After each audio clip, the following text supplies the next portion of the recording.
This is fun. It's really good. Yeah.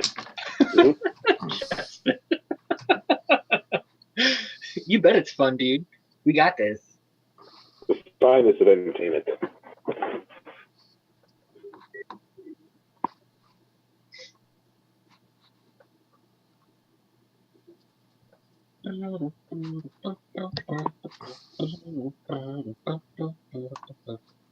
And share the link out to Twitter again, because it died. Oh, well, yeah, whatever. Waka waka. Alright. Alright, it says we're on live on Twitch, so, oh my god.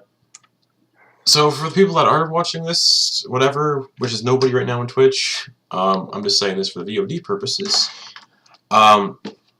Yeah, if this craps out again, we're just going to record it. Because, why not? So this is House from Bent Hill. It's a very weird, persistent... Oh, someone is here. Well, hello.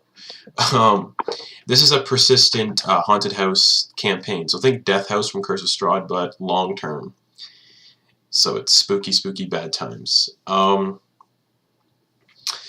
The fun things about this campaign is, if you in the stream overlay down below, it says donate $5 or more to cause a random effect to happen in the house. You'll find a donation tab down below on the Twitch. If you click that and donate $5 or more, I will roll on a percentile table, and random effects will happen while people are walking through the house. Like, oh no, the floor disappeared and they fell through the floor kind of thing.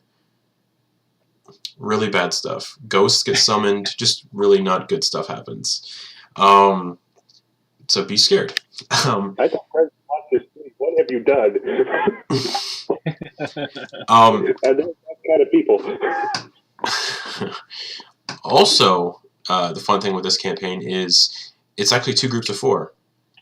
So this week we have the first group, the Lost, who get lost in the house, and then the second group are the Seekers, who are an entirely different cast, who come in and try to find people in the house. And it's going to go bad. That's basically what's going to happen here. So we'll go through, we'll introduce the cast first. They can reveal who their characters are during the game, but for now they can just say a little bit about themselves. If they want to promote anything, they can do that right now.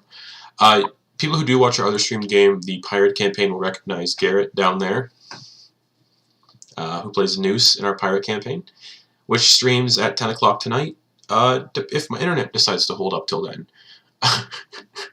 How much to kill a player? $7. Wow. That's so cheap. A little higher, come on. No. I worked Lives hard are on worth this. more than that. I don't know. We'll see. Like, maybe you, like the $5 roll will summon a horde of will-o-wisps, and that kills people pretty quickly. Yeah, I have a table. I know firsthand how fast that kills people. Well, I have a table, so I roll like a D1000 and see what happens. Yeah. Shit. How much for my brother-in-law to die? Who's your brother-in-law? I hate you, Joe. I hate you so much. Oh, well, how about $1? Just cycle through new PCs. Anyway, yeah. Well, it was fun, guys. So, a single Bitcoin. So yeah, this is House from Ben Hill. It takes place in a world that is heavily inspired off of the video game Bloodborne. So if you've played that, then you know what I'm talking about. Basically, it's gothic horror. This isn't medieval fantasy, this is gothic fantasy, so think something set in the time period of like the late 1800s, like 1890s. So the town is, like, the settings are all like gothic, stagecoaches, whale oil lamps, Jack the Ripper-esque people walking around, drinking my Shamrock Shake. So yeah, first off, we'll just go through the cast. They'll say who they are, talk about themselves if they want to promote some stuff, and then we can dive right into House from Bent Hill. Yeah, in the stream overlay first, we have Melly. Hi, yeah, I'm Ellie. I'll be playing Jacqueline, and I've got nothing to promote. I'm just here to have fun. So Here to have fun. And we do have a cool D&D Beyond. Shout out to D&D Beyond for being awesome. I got a D&D Beyond extension going on for this game too. So if you hover over the chat, you'll see all the characters on the left-hand side with their current health, conditions, etc. and it makes stuff really fun when people can see how close to death the players are. Alright, going over to the right, we have Alex, I think. Yep. I totally forgot everybody's name. Hi, I'm Alex. I'll be playing Arvis Chambers, the Hexblade Warlock and Wizard. Anything you want to let people know about yourself? I'm still kind of new to D&D, so I'm definitely getting out here more to play. But I love the game. It's been a real fun experience. And apparently somebody in chat wants you to die. It's not the first time. And joining the second game of this channel, well, joining his second game for the channel, we have Garrett. Hello. I am here. Okay. He has a face. I have a face twice. You have a face twice. Stay face. Oh! I totally forgot to do something, and this is very integral to the whole donation thing. I forgot to put donation notifications up on the screen. Good idea. So I don't have Video games, long walks on the beach, and surfing with my friends. surfing. That's pretty cool. Actually, no. Oh. I only surf the I'm terrified. I can't surf here. More Where I am. like channel surfing. Oh, okay. Cool. Yeah. And last but certainly not least, we have Joe. Hey, I play Necro, and I've been playing RPs for 12 years? 14 years now? And yeah, don't have anything to promote necessarily. So, yes. Okay. All right. So, well, first, let's get off into House from Ben Hill. I'll explain a little bit backstory and stuff. So, House from Ben Hill is a set in my own little world. Let me pull up the Google Doc because I am not prepared because I was sorting out networking issues. How's everybody doing out there in the D&D world of Twitch? Everyone good? Everyone happy? Everyone ready to see this entire group get TPK'd in their first session? I vote no. I vote we shouldn't be ready for that. It's always a possibility with Justin. Look, Yeah, I've worked our I too know main hard. that. I wouldn't be running this Warlock. I'd be running more of a Viking based. our main High in campaign battle. was wiped last week and the week before. That first stream of his, I watched him nearly kill the entire party in Dungeon of the Mad Mage. It's amazing. It's amazing. I don't know what I've gotten Time with into Justin. then. It's Always a bad. fun time. Yeah, it's bad. I kill people pretty quickly. Alright, so, as I pull up my numerous documents that I do not have organized, so House from Ben Hill takes place in this world that is, like I said, Gothic horror inspired, Bloodborne inspired, and the world is just a bad place. Lots of plague, lots of sickness going around. People are constantly sick and mutating into weird creatures, which is why there's this organization called the Long Hunt that keep their business located in these woods of just pure death and plague. The woods, the forest has been stricken by a plague. Everything that lives in it is basically dead. There are homebrewed races that I have play races for the setting, but nobody is playing one of those. That's okay. And this campaign is going to be taking place entirely in a haunted house, which is very, very cool.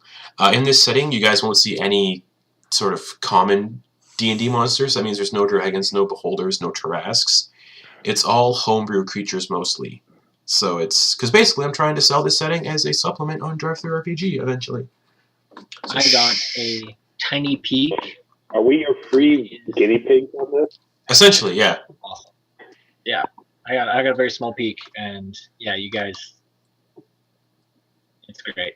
It's so good. But yes, this campaign will be taking place in the town of Elderwild, essentially. And for the people watching, Elderwild is a mysterious town always shrouded in a strange mist, and voices seem to carry on the wind at all times.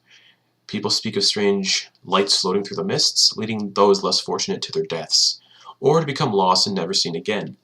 The buildings are all ancient and Gothic in appearance, and most of the residents stay indoors, rarely stepping foot outside, and where our campaign is actually taking place.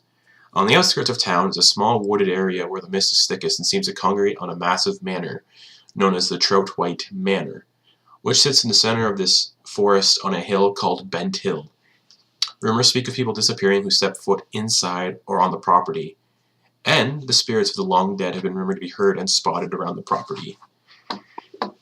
So basically, yeah, this is haunted house shenanigans, and it is a campaign, like I said, before we crapped out. I think I mentioned this. I did mention this in the stream. Yes, donating $5 or more to the donation link down below in Twitch will let me roll a D1000 and affect what happens to these unfortunate souls while they're trapped in the house from Ben Hill. And it's going to be great, because one of those is really bad. Basically what will happen is there's a lot in there. But like stuff will be like the floors will disappear, walls will appear, doors that you walk through will vanish, creatures get summoned. It's going to be so good. And I want to see how long these people survive, especially with one of them having some really bad flaws. Who I'm so excited to see. Ah. A monk with no hands. So, without further ado, I think it's time we begin this little campaign experience that we're about to do here. Okay, so who would like to go first? Just raise your hand. I'm not going in any predetermined order. Just say something, and we'll get your character tortured first. Well, not tortured, but thrown into the house first.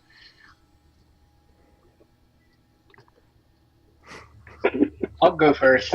Cool. Yeah, So, I'll do it.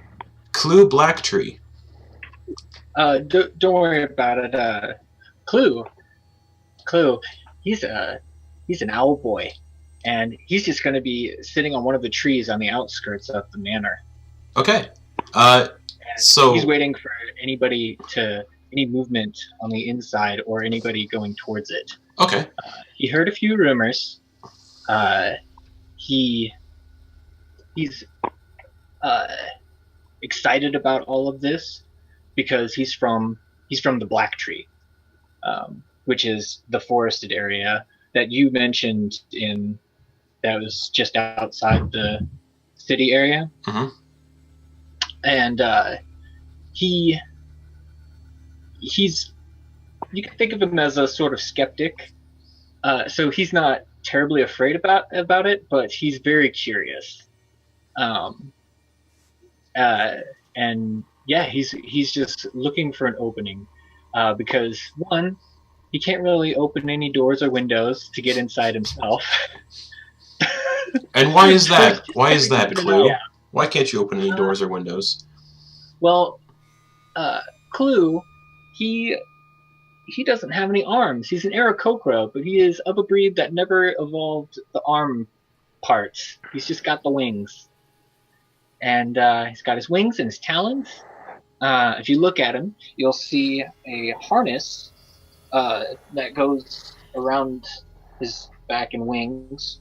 But what's in the harness is covered by his wings. So his wings fold over. So people can't really see it unless he opens up his wings. But yeah, we'll see what happens then. He's got some pretty strong looking talons on him. A little spry for his age. Young as it is. He's 8, by the way. He's an 8-year-old Aarakocra. And he's just waiting for people to arrive. Alright, what's his passive perception? His passive perception... I hope it's high if he's an owl boy. Oh, indeed. His passive perception is 18. Oh wow, I have a higher passive perception. Alright, so Clue. You see this sort of figure, a male figure, sort of gaunt in appearance, yellowed pale skin almost. And he's walking around the grounds of Ben Hill, just minding his own business, and he's holding what appears to be like a little oil lamp. And he's just walking around the exterior of the house slowly, not looking in the windows or anything, just walking around the exterior a couple times.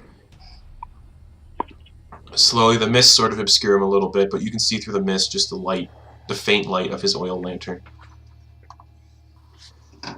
Do I see him pick anything up or put anything down, or is he just kind of? Does it look like he's just patrolling? He looks like he's just patrolling the exterior. And I will say this: the house is about 4 stories tall. It's a huge manor house, surrounded by dense forest and mist just as far as the eye can see. There are the few oil lamps, street lights that are lit with whale oil, dotting the landscape. So they sort of provide some light in the very thick pea soupy fog. Well, Clue is gonna just fly right over to that guy. All right. So I'd say as you fly over, like I said, the manor is about 4 stories tall. It looks like it's been decrepit and abandoned for decades. But the grounds look like they're maintained somehow. And the entire property looks like it might be a couple acres, and it's surrounded by a large 9-foot tall black iron fence and large gates where stagecoaches would come through when the older tenants, the people who owned the house, the Trout-White family, would have parties. And surrounding the landscape of the house are there's a huge hedge maze, lots of large creatures that have been made out of the hedges and the bushes. So there's a large tiger, lion, bear, oh my, lots of just creatures made out of the hedges. And the house is like I said, it's been overtaken by time, so it's covered in moss, it's covered in vines, almost like nature's trying to reclaim it. And people, there's just a mystery about the house itself. People go here to see if the stories are true, and sometimes people just don't come back. Which again is another rumor. People are like, there's no way this place is haunted. But you're in the world. You're in a world where a plague wiped out most of the continent and mutated a lot of people. But stuff like this still happens. There's still nice houses and manor parties. But yes, Clue. This is what you see, and you fly towards the figure. Silently swoops over, lands. Hello, sir. And the figure just seems to disappear in the mists. What? Oh. Let's go see. Where did he go? And Clue's just gonna look over him a little. You see that bobbing light, sort of go around the back of the house towards some of the hedge animals, towards the grizzly bear hedge that's standing up on its hind legs and roaring kind of thing. He walks towards that and disappears in the mist again. Sir? Hello? Could you help me? No sign. I heard a lot of things about this house. No sign of him. Darn it. I guess. And so he just flies up on top of the house and just kind of sits up there. He doesn't think he looks creepy, but he probably looks creepy. Okay. And he's gonna keep an eye out on top of the house. You went on top. You went up the 4 stories on top of the house. Yeah. He's just gonna fly up. Oh right. There. As you touch the top of the house, you sort of feel this weird sensation come over you, like a fog forms in your mind. And as you blink your eyes, you awaken somewhere else. I need you to roll me a d20, please.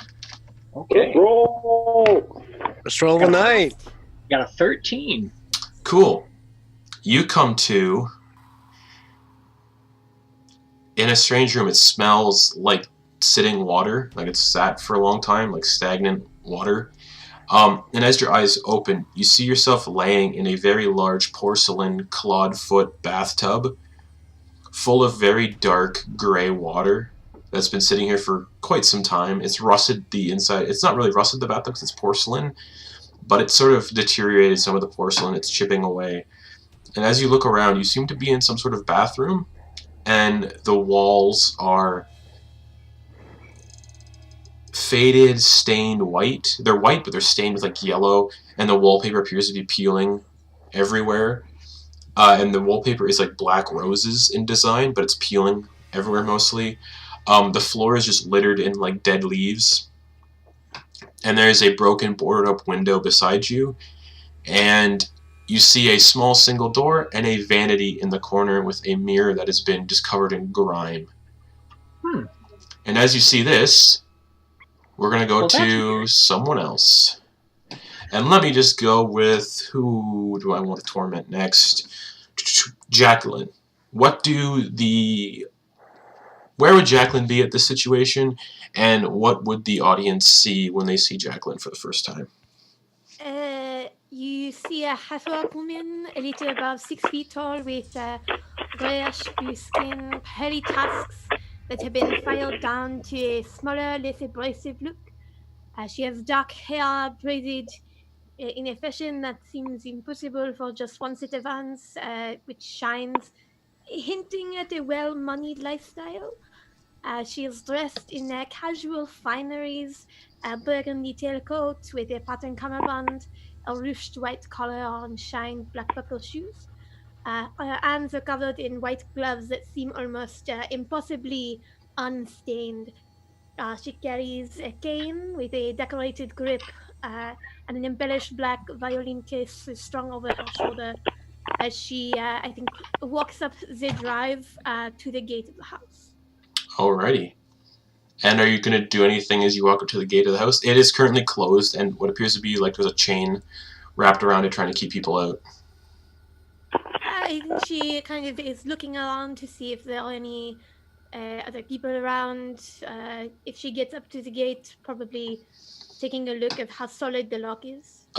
You probably would have heard the flapping of wings and somebody talking on the ground like, "Hello, sir, hello." And then everything would have went silent. Strange. Can I take a look at the lock of the gate? Yeah, it looks like it's been here a while. It's like covered in rust, and it appears like it's barely holding the chain onto the gate itself. Do I notice anybody else around me at all? Not at the moment, no. All right. Can I try to break the chain? Yeah, sure. Just give me a straight strength check. With advantage, because the lock's kind of like crap. Sure. Yeah. Good thing I had advantage. Total would be 15. You just sort of like hit the lock a couple times, and it just sort of like breaks off because it's so rusted, and the gates just slowly swing open like. I take one more kind of look around to make sure nobody really saw me do that, and then I kind of walk up to the house, kind of looking around at the trees and the porch especially. Alright, yeah, the trees, like I said, like most of the shrubbery and foliage on the property appears to be way more maintained, weirdly enough, than the trees that surrounding the house outside the gates. The porch, again, it appears like it's collapsed and just hasn't been maintained, and the ground and grass around it has retaken the porch. There's an old like rocking chair that's been like broken in pieces, and the front door appears to be heavily boarded up to prevent people from walking inside. And I'll say the front porch is it's pretty big. There's a huge fountain in front of the porch, with there was a cobblestone like driveway. There used to be cobblestone driveway where the stagecoaches would go down and park near the front, and that too has been retaken by the ground itself. And the front of the mansion looks like it's been being supported by these 4 large like central marble pillars. Why would you come here? I am going to sort of take a look at the door and any windows that I can access by the porch, seeing if anything looks like a way into the house. Everything looks boarded up from the outside. They're trying to prevent people from coming in. Because there would be stories that everybody would know of, like people coming to the house to try to do like demonic rituals and stuff, and like young people, like casters trying to come in and just summon demons and stuff, or summon evil spirits. And the people who run this part, like who maintain the house and that, the groundskeepers, have just said screw it, and they've boarded the place up and have done whatever they can to prevent people from coming onto the property. But you somehow still got onto the property. Evidently. You said there was a fountain? Yes, there's a fountain and it appears bare, like there's no water in it, and it's just covered, like again, like everything else, just overtaken by shrubbery and grass and weeds. Maybe I will do a sort of perimeter of the house. Okay. Yeah, as you do a perimeter of the house, you see the same things that Clue would have seen: the hedge maze, the very large hedge creatures, and there's like a really very old stagecoach near the back of the maze, like beside the maze, but near the back of it, towards the south end of the property. There's a very old carriage that seems to still be intact, but just a really old carriage. Why don't you take a look at the stagecoach? Okay. Yeah, if the stagecoach looks like what you'd expect a stagecoach to look like in this setting, there's still 2 oil lamps hanging there. Obviously, they're not lit. They're very much like run out of oil at this point.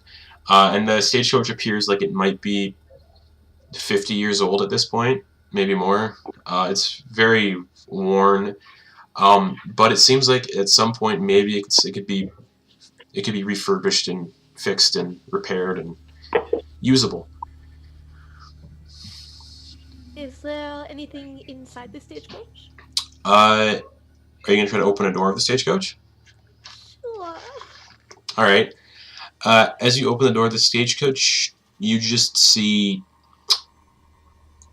a decent pile of like rat excrement, and there's just rats swarming all over the bottom of the stagecoach, and they sort of like just pour out and start squeaking as you like open the door, like. Oh, disgusting. And they sort of just like they sort of just run off into the mists. I sort of hum a little bit and move my hands and cast prestidigitation. Just I feel like I'm dirty now, so I'm going to clean myself. Okay. I will keep sort of looking around, looking for any way that I could possibly get inside the house. Like I said, everything appears boarded up, but give me a perception check. Sure. Not awesome. That is 11.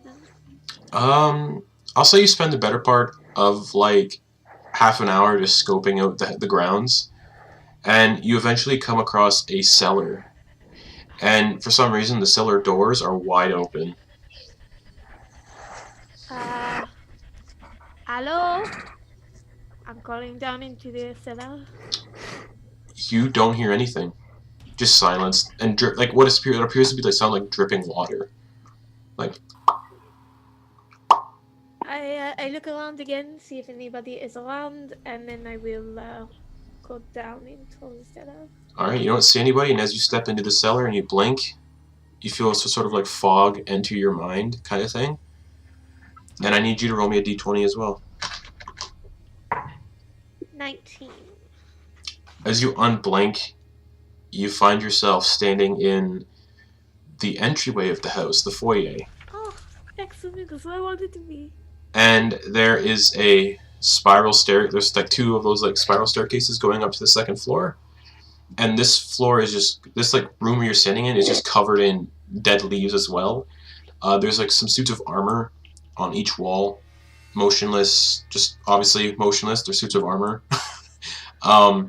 There appears to be some old coat racks that still have clothes hung up on them, like party clothes, like long waistcoats, a top hat, stuff like that. And yeah, you see those 2 sets of stairs going upwards to the 2nd floor landing. To your right is a set of double doors, and then there are 2 single doors underneath the staircase leading off into different rooms. And with that, I think it's time to get Joe in this. So, what would people see when they see Necro? Necro would be usually first thing people see is just a dark figure wearing a tri-corner hat and lots of dark covered leather. If you look close at him, it is very well-worn material, obviously well-traveled. When they look again, they notice he has kind of a reptilian feature. Specifically, he's a black Dragonborn mask. Dark scales, but very bright blue eyes.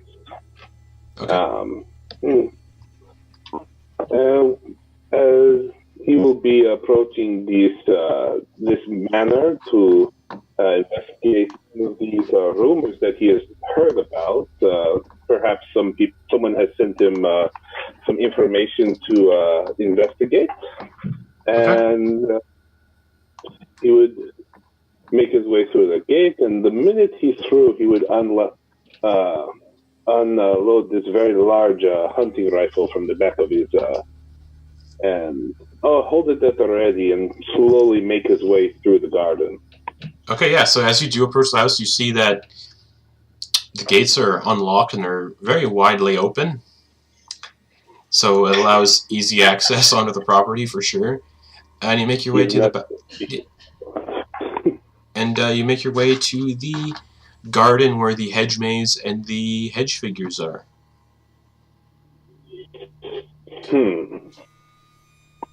And there's like various potted plants around and like white marble benches where people could sit. Yeah, Necro, I think I would not immediately go into the maze. It sounds more like the manor is where the inky business is going on. Okay. And what's that noise? So, what are you planning on doing? I would go up to the front door of the manor and try to go in if I can.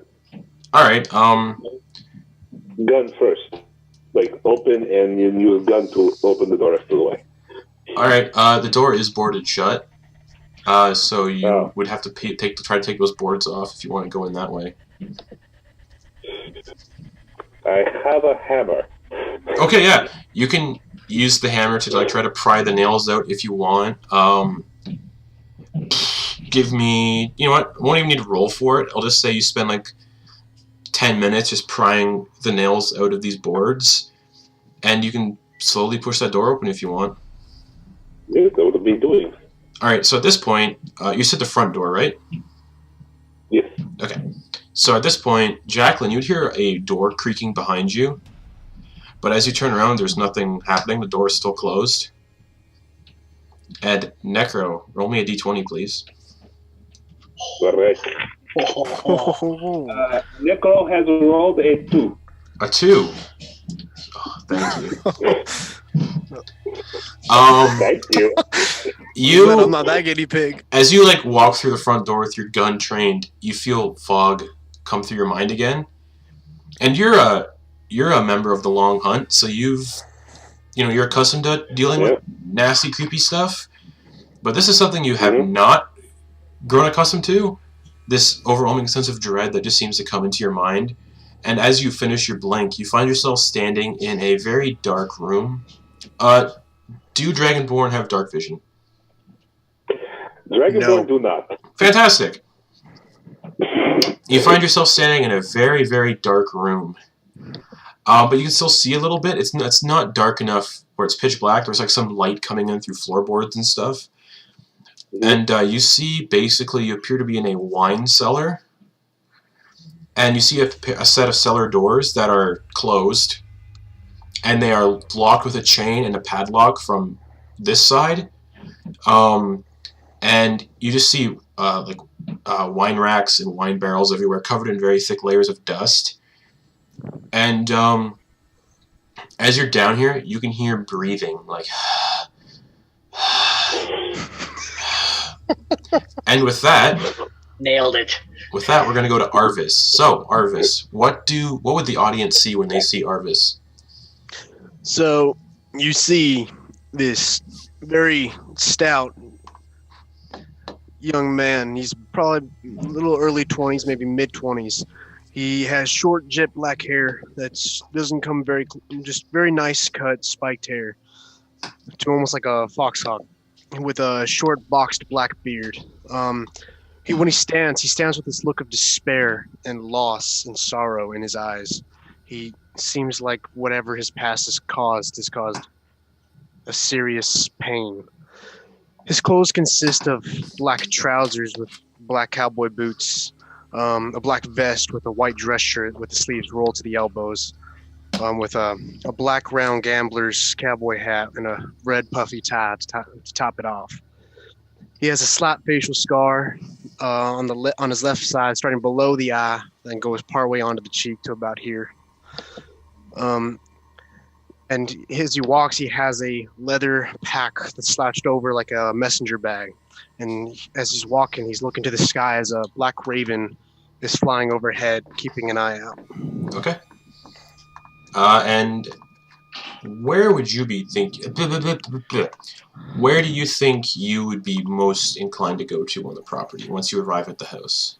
I'd be kind of walking up, really looking in to see if I see any signs of life or any signs of a struggle at all, and be making my way towards the front gate as I'm keeping an eye out. Okay. So you make your way towards the front gates. Relatively easy. Again, you notice that the front gate is also wide open. And I would say, since all of you are actually residents of this continent, Arvis, you generally, every time you would have passed this house, maybe, you would have noticed that the gates were always, like, locked shut with, like, a bunch of chains. And for some reason, now on your most recent pass of the house, the gates are wide open, and the lock and chain lay on the ground broken. Okay. My passive investigation's 18. Would I notice that this is a very recent event, like there's recent activity at the house? Yes. It maybe looks like maybe this lock was broken maybe 2 days ago. Why would you send me here? And I'd say even with your passive investigation, you would see maybe as you're like looking around the landscape, you would see 2 sets of footprints in the mud around the house. And just a sort of out of the game question, the backstory. Never mind. I'm getting characters mixed up. Never mind. I'm all good. Okay. But you would see 2 sets of footprints in the mud, and both of those also appear like maybe they're a couple days old. Do they appear to be Dragonborn-like, or more humanoid? One appears Dragonborn-like. That one looks like it might be 2 days old. And in the more human-y looking footprints look like they might be 4 days old.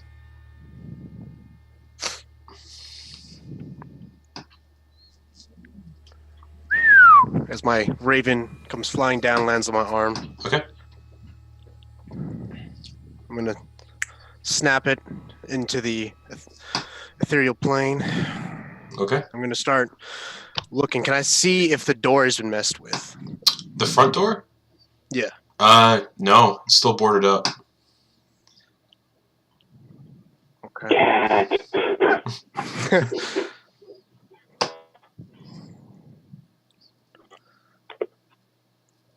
Seeing this, I'm gonna just have an off feeling about it. I'm gonna try and go around on the right side, going towards to try and look at and see if there's a back entrance.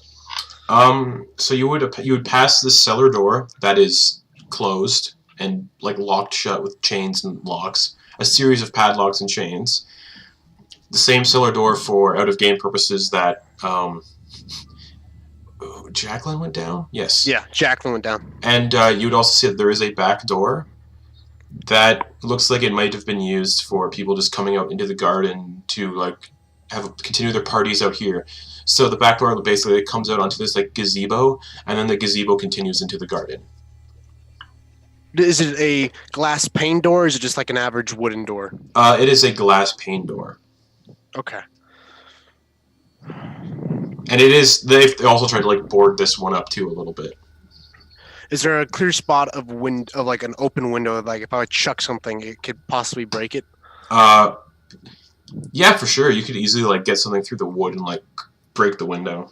All right, I'm gonna summon an eldritch blast, and I'm gonna hawk it at the window and see if I can shatter it at all. All right. Yeah. some of the wood holding that together like just breaks and the glass window shatters.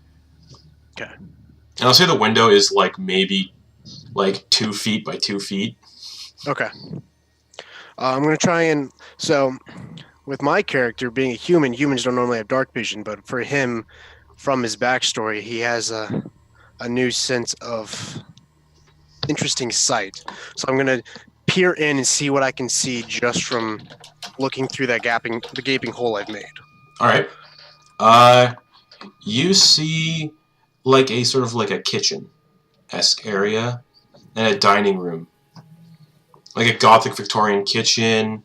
And the dining room is a long, like, wooden oak table, like dark oak table, with like multiple chandeliers hanging from the ceiling and bookcases surrounding the dining room table. Okay. Hello. No answer.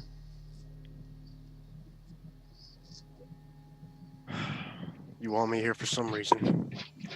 Let's find out. I'm gonna try and start prying down the wood. Yeah, I'll say, like I said, no rolls for this, just because these are like old boards. It takes about 15 minutes to pull off the rest of the wooden boards over this door. I just kind of take a deep breath and I start making my way in. Alright, as you make your way through the back door, the same thing, you feel a very overwhelming sense of dread. Like, this might be the last place on Earth where you'll ever go and ever be. Like, this may be the place you die kind of thing. Like, a very bad feeling. And as you sort of like walk in, you sort of feel the same thing everybody else felt. This very strange fog obscuring your senses, coming into your brain and just making you just insane. And as you finish your blank, roll me a d20 as well. 11. 11. Sweet. You finish your blank and you awaken in a bedroom. And this bedroom seems to have been maybe meant for a child. There's children's toys all over the floor. There's a very old rocking horse. And a small Victorian-esque children's bed. The walls are painted with just like children-like figures, like little smiley faces and Victorian-looking clowns. Very creepy, like nerving-looking clowns. And yeah, you're just basically in a child's bedroom. I quickly summon my Dao sword. It's a very Chinese-themed curved blade. I just quickly summon it and ready for anything. All right. And at this moment, all four of you, no matter where you are in the house, you hear the sound of a grandfather clock going dong, dong, dong. And would we recognize it to be 3 o'clock in the morning or afternoon? No, you don't know. You have no idea what time it is. I hate this gross crap. Why do you want me here? You did say that there was a window. Does it look like there's light coming through the window? It's boarded up, but no light seems to be coming through it. Oh, it's that well boarded up. Yeah, no, it's boarded up. You can still see where glass is, but there's no light coming through the window at all. Okay. Oh, geez, it's dark. And yeah, you hear the dong, dong, and it seems like it's coming from the foyer.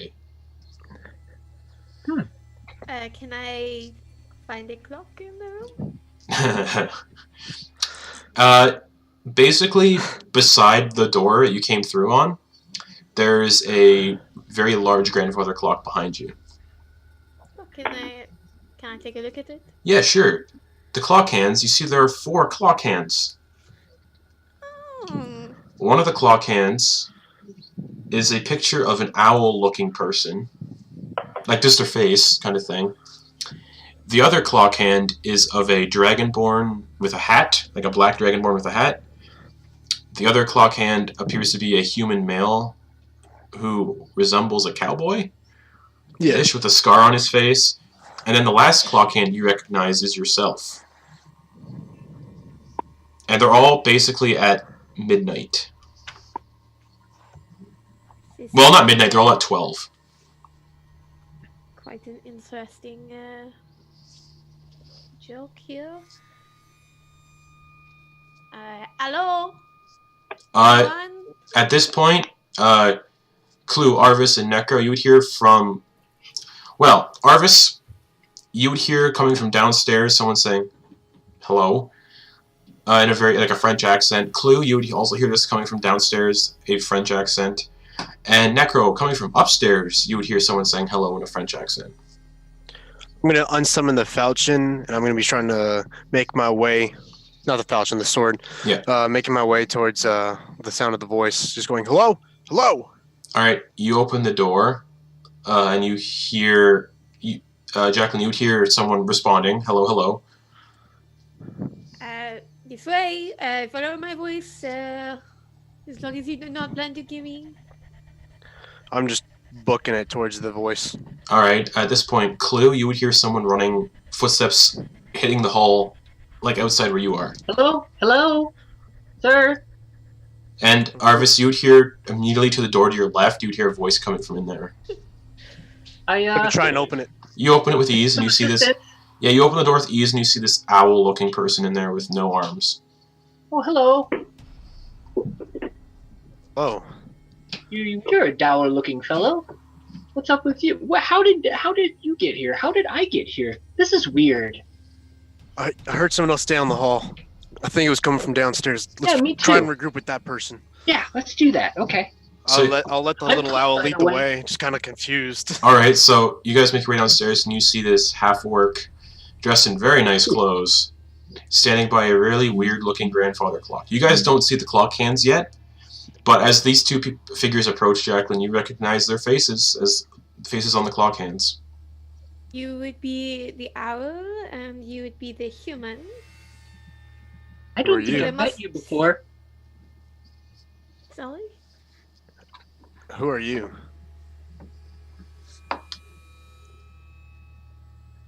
First off, there should be one more of us. And at this point, you guys would see a cellar door come swinging open near, like, the kitchen door. Like, you hear a cellar door open from, like, behind the kitchen door, which is the leftmost door underneath the staircase. You hear, like, a poof, and then, Necro, you come running into the foyer, and you see these three figures standing there around a grandfather clock. I just summoned the sword out of reaction. The minute I heard any voice, I pulled my torch, lighted, and just kind of one arm still holding the gun, kind of like, okay, where's the way up? Alright. And yeah, you eventually make your way into the foyer, and you see these three people standing by a grandfather clock. Hello? Are you people also stuck in here? Stuck? What do you mean? We can't leave? I'm going to go over to the front door, and I'm going to try and let's get out of here. Alright, you open the front door, and you see the outside. The ground, grass, everything. That was really weird. All I did was touch this place, and now I'm inside.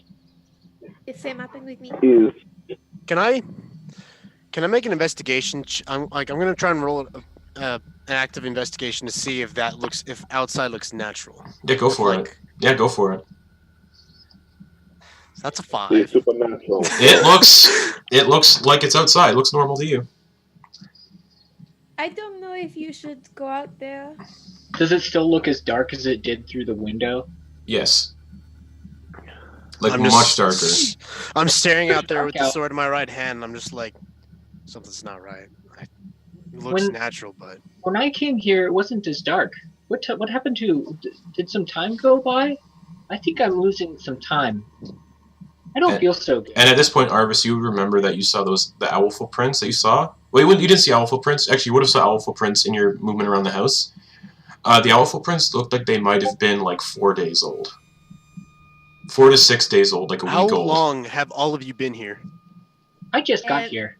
Like a couple of minutes. I just got here, and I found footsteps. I found his footprints that are about 4 days old, and you two. Y'all's were about 2 days old. Well, I didn't That see any of makes no sense. You're probably just very bad at talking. I'm speaking the truth. 2 days is a bit of time for me to be in here. I've walked these grounds before. That gate's been normally shut. Well, I only came here because I was curious. So I think I'm gonna. This is a little weird. So I'm gonna try something quick, and Clue's just gonna try to walk out the door. He's just gonna hop. I don't think you should do that. I wouldn't do it, dude. Clue. What? As you walk out the door, you fall unconscious with 0 hit points. No, I'm kidding. You walk out the door and you sort of feel yourself as you blink as you walk out the door, like, oh, I'm free. You guys watch as Clue walks through the door where the kitchen was, back into the foyer. Well, it could have been worse, I suppose. Wait. What did you guys see? Because walked out. It's like You walked that way, and then you came back in over there. So when I came That's in, it. I ended up looking at them from a different angle. Yeah, you went outside, and then you came in from the kitchen where Necro came out of. Whoa. Like I said, those are 4-day and 2-day-old tracks. And at this point, Arvis and Necro, since you guys are standing closest to the grandfather clock, you two would eventually notice that the clock hands are depictions of the 4 of you. And they're all currently sitting at 12 on the clock. What the hell is going on? What are you guys looking at? Hmm. Are you just We gonna are Perhaps on that is the saying clock. that we are. If what you said is true about the tracks, perhaps it's saying that we are all at the same time. Here. So what I want to know is what's going to happen that will make our hands advance. And I do not know if that is a good thing or a bad thing. Oh, Did any of you bring food? Oh, yeah. I have rations that I've been traveling with. That's about it. I was not planning to stay here all day. Neither was I. You see him. I have See him open up his wing just a little bit, and his talon disappears underneath it from below, and he comes back up with like a dead mouse, and then just tosses it up in the air and. Probably disgusting. I look to the Dragonborn and the half-orc and I go, I got 10 days worth of rations. As do I. And I'm sorry, my old friend, but usually you cook those. I don't. Ugh, you usually don't just eat dead animals that are furry, and I would like to go the door that the Dragonborn came out of. That seems like a kitchen. I want to go look at now. I'm Alright. following her. Alright. And everybody else following? Or are we splitting the party right now? Split the party, guys. Come on. It's going to work out great. Alright, so the 4 of you enter the kitchen. And it appears like a kitchen, from Victorian times. It's been sitting around quite a bit. I recognize this from my view outside, correct? Yeah, you do. And it appears the same, just as decrepit and gross. The table, surprisingly, seems to have been set for 2. Actually, set for 3, my bad. It seems like it's been set for 3. And there is a small vase with very dead flowers in it that have basically disintegrated into nothing. And there are 3 bowls of what appear to be some type of stew, and inside the bowls is just like the smelliest, rotting, like hunks of meat and fluid and vegetables you've ever seen, just covered in like layers of mold and just rot. That's pretty gross. Do I see the hole I made in the door? It is not there. On The door is 100% pristine. So here's what's not making sense. I came in that way. I made a hole in that door, and now it's gone. Did anyone else have this weird foggy-like vision as they touched this house? Yes, I did. Exactly. Yes, this is what happened to me. And I have a question real quick. When the door opened, was there boards across it? Which door? It went out the front door, the one I came in. So Are you I asking would me? have. If Oh, boards were there, I would have known what it was. It appeared to not have boards on it from the inside, I'm but asking the GM. yeah, no. Okay. It appeared to not. It appeared to not have the boards when he walked out, but now you don't know. Oh, and at this point, Clue, you spit up the bones of the mouse you just ate. Why? Okay, I hum a little bit, Come on. and I shake my hands over myself and cast prestidigitation. What? And What's wrong?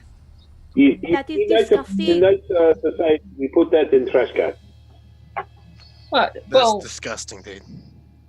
I'm not used to being with people being in these types of places. I live in a I'm forest. not used to whatever you are. Never seen you any creature like you before. Oh. Well, hello. I just consider you guys the takers, because that's what hands do, from what I've seen. They take stuff. So,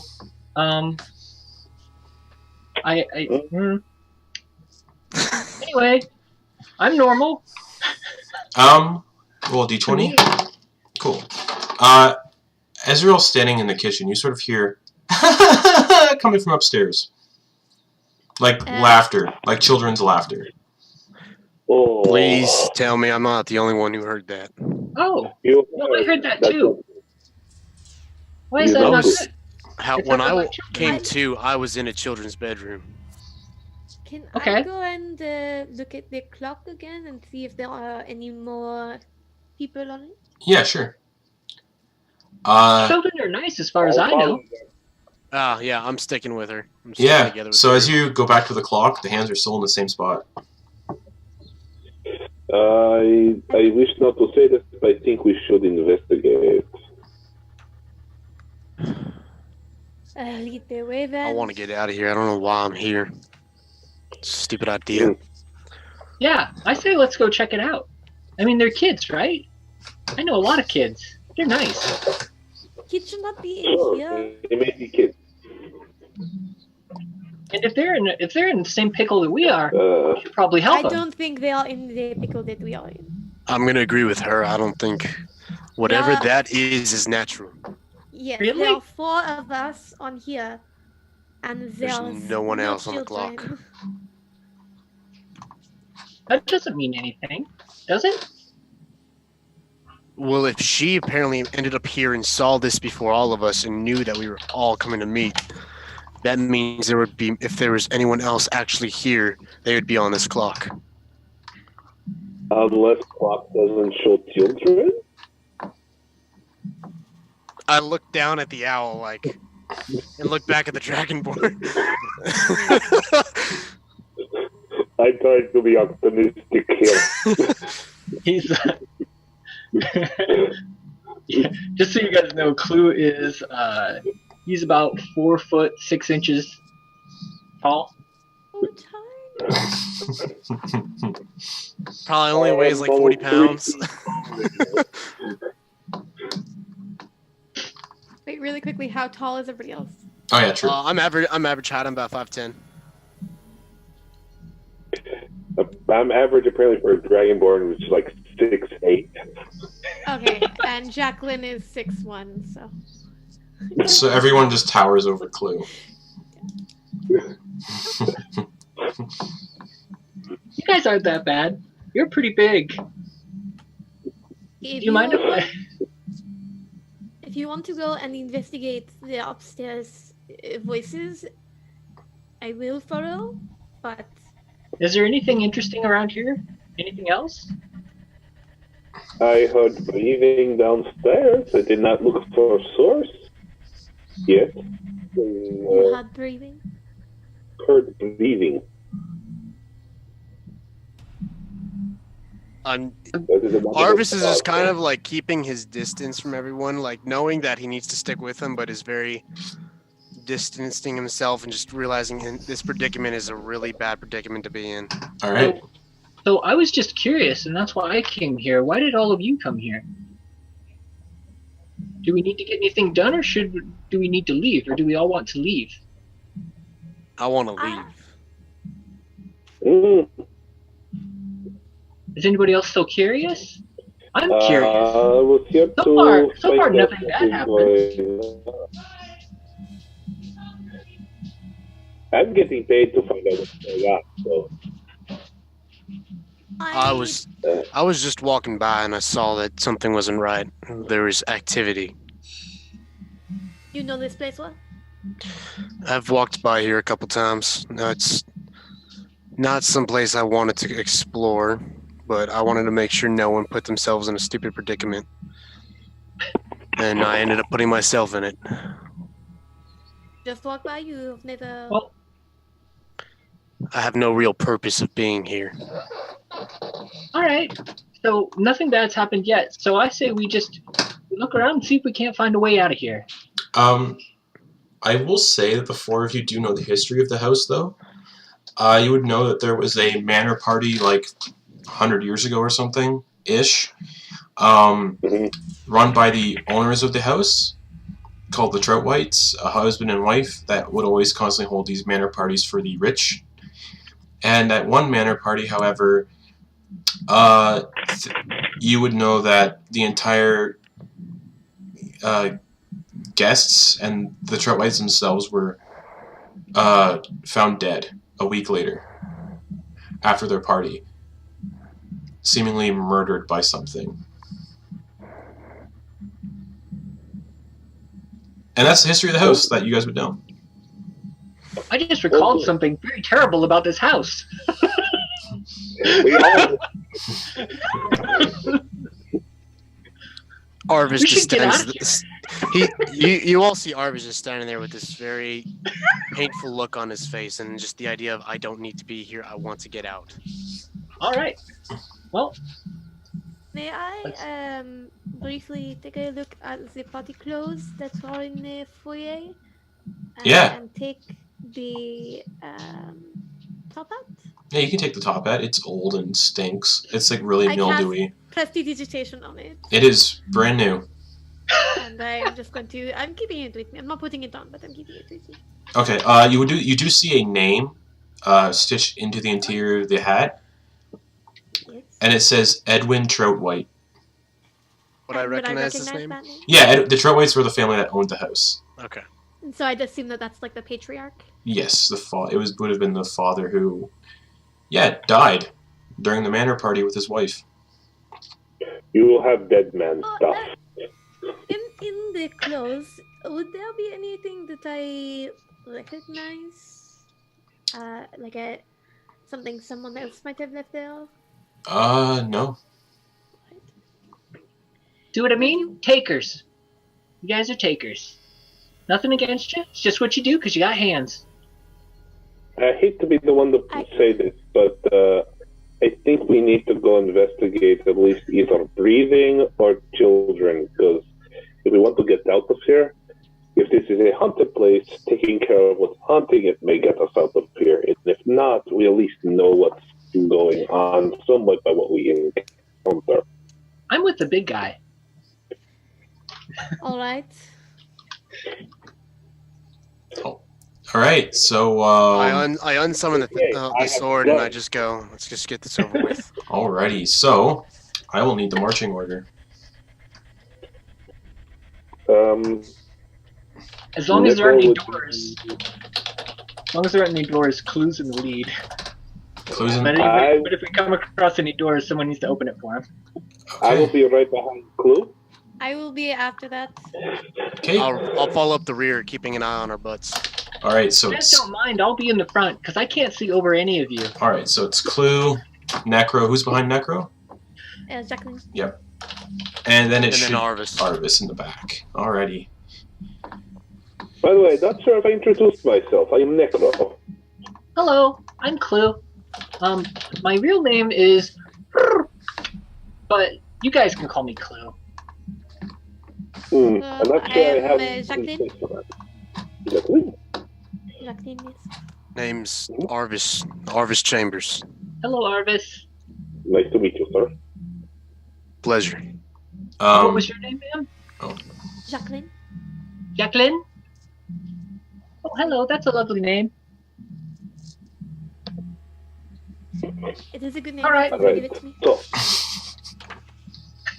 So as the four of you make your way up to the second set of stairs and make your way towards the bedroom that Arvis had left, you see that that door is closed and locked with a large, padlock as well.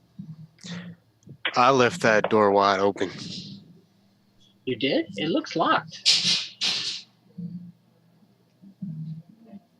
Is it a new lock, old lock? It appears like it might be 100 years old, rusted heavily. Breakable? It looks like it could be breakable somehow. Any of you strong? Me? You break it open? Sure. And I cast an Eldritch Blast and throw it at the lock. The lock basically shatters, and the door just slowly opens, and you guys see a children's bedroom. Wow, sir, I've never seen anything like that before. Still very new to me. And yeah, on the walls you see smiley faces painted on them. You see pictures of very creepy gothic, Victorian-looking clowns all over the place. Toys of clowns, giant stuffed clowns just sitting everywhere. And there's a small rocking horse in the one corner and a children's bed. Oh, this is neat. Wow. And who's entering the room first? Is Clue still in the lead? Yes. Clue walks in and he goes and looks at everything. You see a small child. You see a small child in Victorian clothes. Very pale skin, wet. Their hair looks wet and dripping. And they're not looking at you. They're sitting away from you, facing the wall. Almost sitting in the corner, facing the corner, and you're getting serious Ring vibes. And you can see them. You can see them holding this ball, and they're just sort of bouncing the ball in their hands really slowly against the floor like this. Clue hops not right next to it, but just a little distance away, and says, "Hello, little sir. Do you want someone to play with?" He doesn't speak, but you hear water come out of his mouth and sort of splash on the floor. And he says, my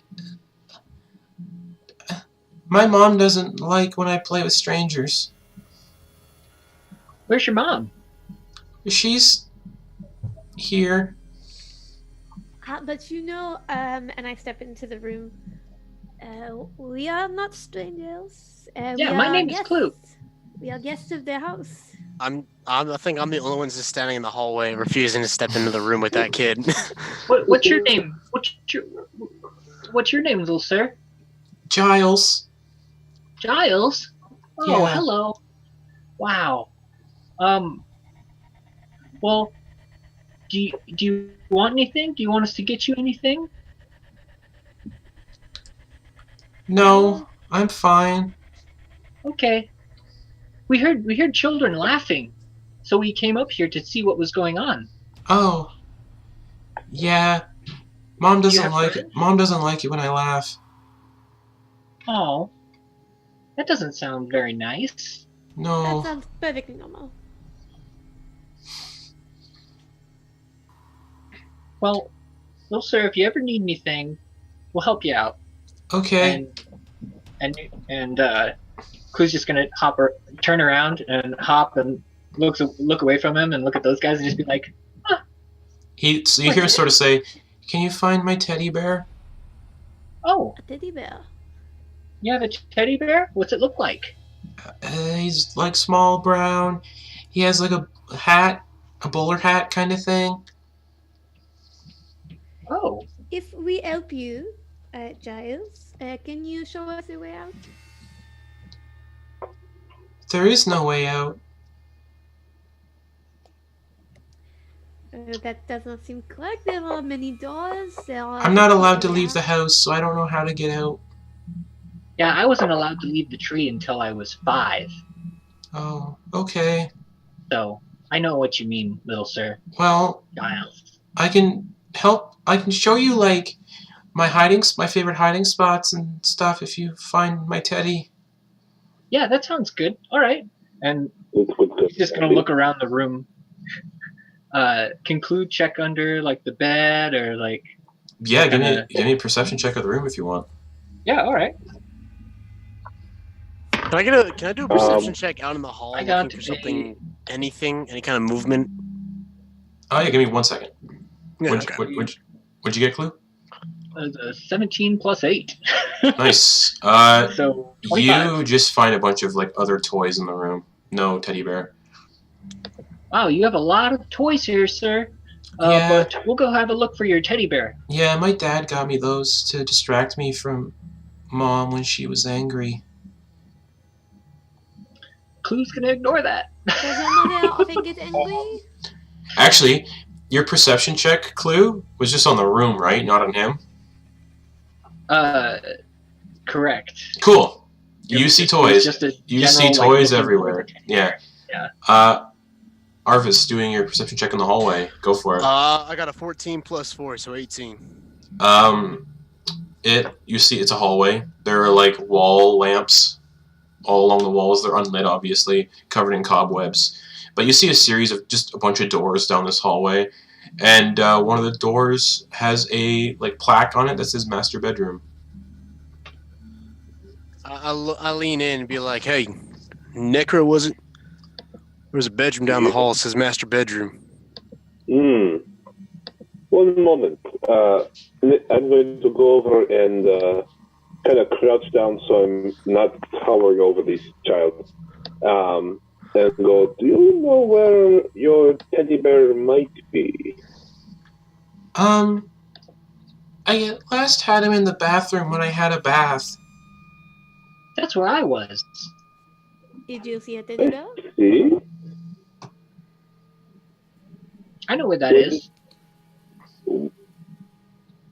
When did you last have a bath? Yesterday.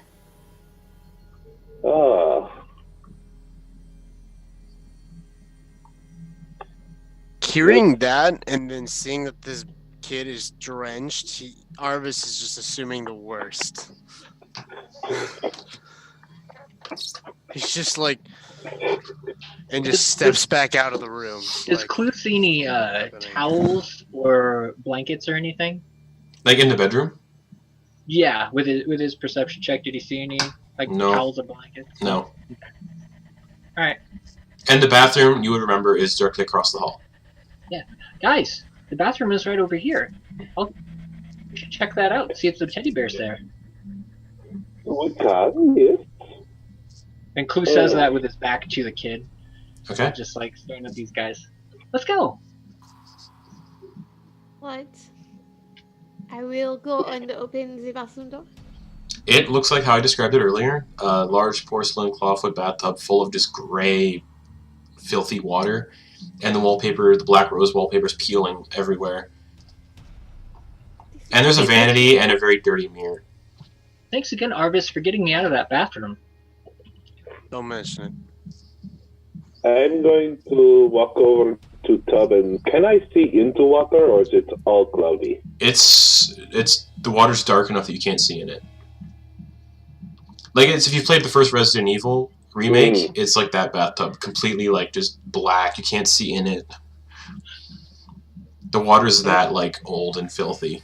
I'm gonna summon my Dao sword and I'm going to flip it over and I'm gonna just kind of stick it in the tub and try to see if I feel anything with the blade. You feel something pretty solid.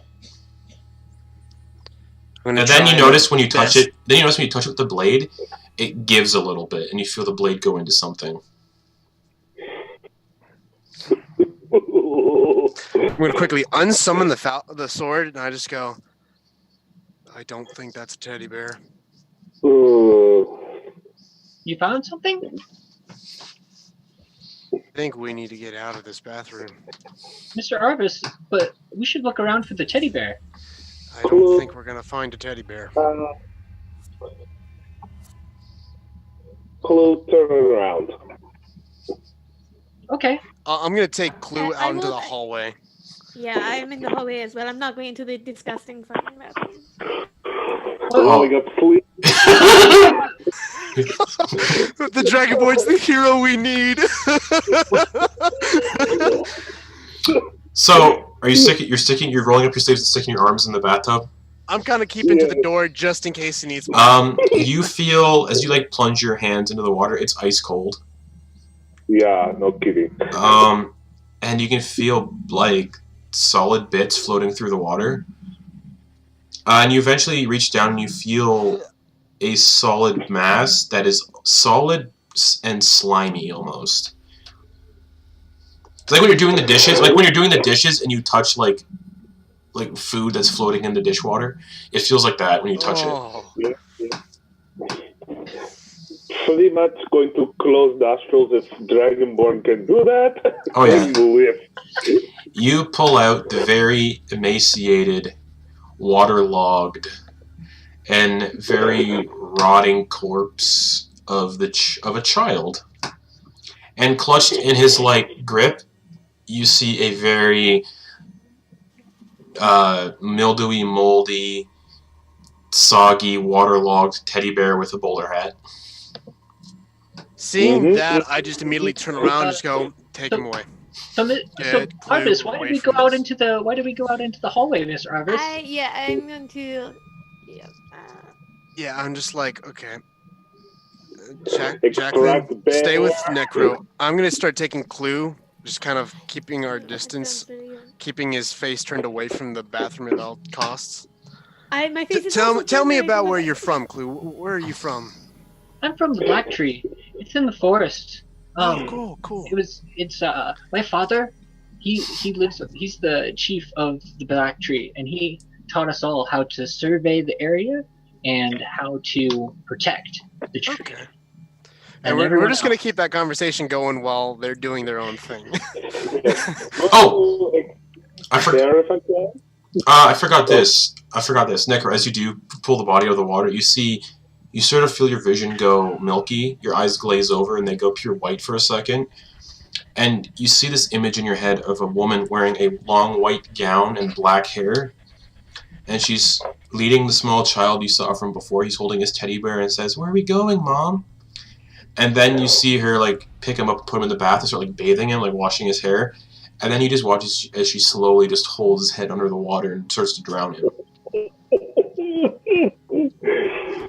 And then as soon as that vision goes away, you're standing in the hallway holding the boy's corpse with the bear in his grip. Wait, you mean the hallway? Yeah, you find yourself standing in the hallway in front of his door. If I saw that, I'm quickly keeping Clue's head away. Yeah, you would have seen Necro sort of just stand up and walk out of the bathroom he wasn't in control of his own movements. He looked really weird when he walked out of the bathroom. Wait, okay, so Clue's not actively looking, but with his passive perception, would he have seen anything? You may have seen just Necro carrying something. Okay. I'm keeping you busy, bud. All right. And Necro, what do you want to do? Don't do it.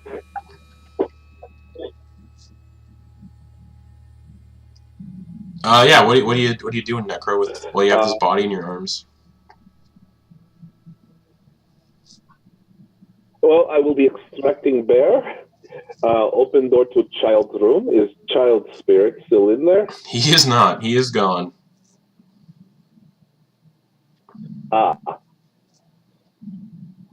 I'm going to put the body on bed and cover with sheets if sheet is there. Yeah, sheets are there. They're very moth-eaten and mice have gotten into them and eaten them. There's mouse excrement all over. But yeah, you can pull the sheets over his body. And at this point, all of you here... be doing that and then considering what kind of...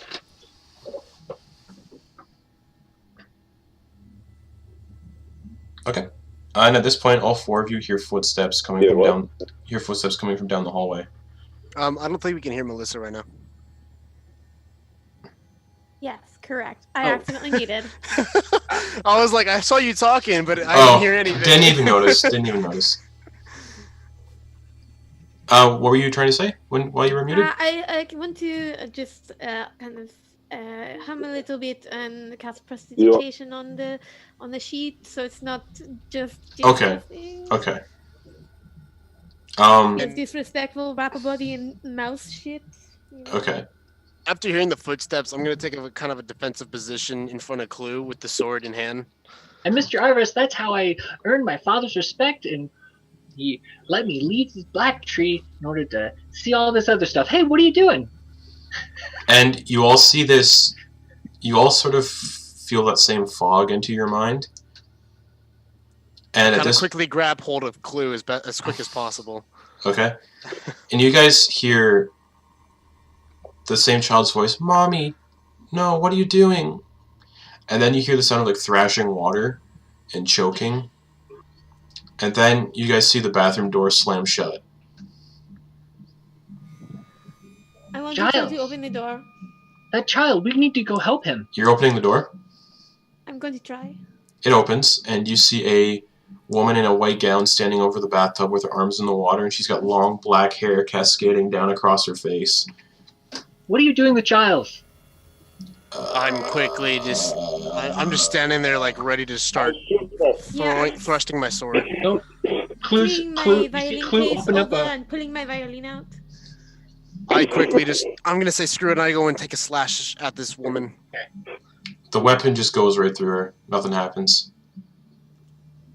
And she sort of just turns around to face you, and you see just a pale, ghostly white face, just blanketed and covered by greasy, matted black hair. All you see is this open mouth of like blackened teeth, and her wedding. You see this like gown she's wearing. This white gown is stained with blood, and you see that her throat has been slit, and her tongue is actually pulled out through the slit. And she just sort of like looks at you, Arvis, and goes, I'm slashing away at this point. Like, yeah. I'm not having this. Yeah, nothing's happening. And as this is happening, she's gonna reach two hands up towards you and grip the side of your head. I would like to kind of whisper kind of a gibberish of Orcish, Elvish, Common, and spittles flying out of my mouth, and I'm casting Dissonant Whispers on her. Okay. What's the saving throw on that? Is there a saving throw for it? Saving throw of 15. That is a 17. She takes half damage. Okay, roll damage then.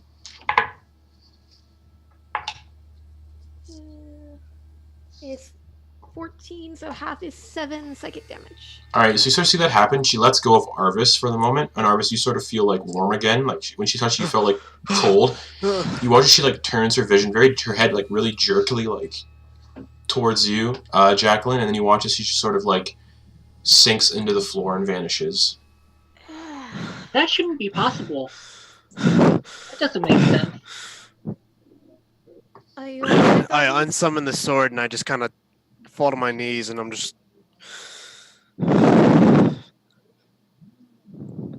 Was that a ghost? I don't think I've seen a ghost before. That was weird. That was kind of gross too. It was very gross, yes. Arvis, That are you was okay? gross. Yeah. Thank you, Jacqueline. And at this point in time, you hear gong, gong, gong coming from the grandfather clock downstairs. I want to race downstairs and go look at the clock. Okay. I'm kind of limping behind, just in shock and awe about what just happened. Okay. The clock hands have now rested on 11. I'm advancing slowly backwards with a gun up. Okay. But yeah, when you reach the grandfather clock, Jacqueline, you see that the clock hands have gone back to 11. The clock is going backwards, not forwards. It went to 11? Yes, I don't know if that is good or if it is bad. That is either countdown, which could be good or bad. I'm still not liking this. Well, if time is moving backwards, then maybe it'll return me to the time that I got here. Oh, which reminds me, I put down, I hold the rifle for a moment, then spit acid in hands and wipe off. Okay. You guys then watch as the gonging of the grandfather clock gets faster, like incredibly fast, like gong gong gong gong gong gong gong. And the clock starts like shaking, and the hands are spinning around it really fast. And then everything stops, and they rest back on midnight or 12. And then you guys watch as the front glass case of this the front panel of this grandfather clock slowly creaks open. And you see fingers come out of the grandfather clock and wrap around the door of the grandfather clock. I tried to slap it closed. You slap it closed and see the hands that kind of squirm a little bit. And did the hands look like they were from a child or an adult? They just look adult-sized, like white, ghostly, pale hands. And yeah, let's do a contested strength check then, Jacqueline. Okay. After saying that, I'm running to try and help her, give her some kind of. Okay, so advantage, yeah. And just straight strength. Yep. With advantage because of Arvis helping. Thank you for the advantage. A natural 20. Yeah. You close it, and the hand sort of slides back into the grandfather clock. I'm just standing against it, putting all of my weight against it. Okay. I'm helping her as best I can to keep this thing shut. All right. I pull out some pistons and start hammering them into the seam. Okay. Why are we keeping someone trapped in a clock, guys? Why was somebody Blue? hiding in a clock? Yeah. Well, I Stay would right be there. hiding in a clock if weird stuff like this kept happening to me. I wouldn't be able to get into one. Yes, it's very good. Someone has been in this clock for as many years, and we are not busy with this. At this point, since everyone is sort of focused on the grandfather clock, gotta roll something. Oh no. Cool. Clue, you sort of feel something drape over your shoulder, and you look at your shoulder, and it's the arm of a coat, the arm of a frock coat. It's just the sleeve. I mean, the sleeve of a frock coat is just laying on your shoulder. With my passive perception, would I see this? I'm not very familiar with you. Wait. Yeah, you guys would Necro? see that one of those clothing racks where the top hat was is now standing directly behind Clue with the frock coat sleeve draped over his shoulder. I immediately Necro and point right at this thing. What? Hello, sir. It is a suit, A frock coat, yeah, it's a male's frock coat. Okay. Oh no. Hello. Can I do something for you, sir? You hear breathing coming from inside the coat. Oh no. No. Lift up gunfire. Hello. And and Clue's just kind of hopeful, yeah. I think Necro is taking a shot. oh, is he? Yeah. Yeah. All right, Yeah, roll me yeah. an attack for your hunting rifle then. All right.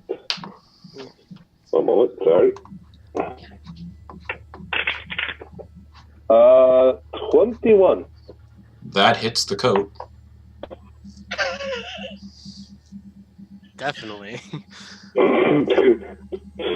Alright.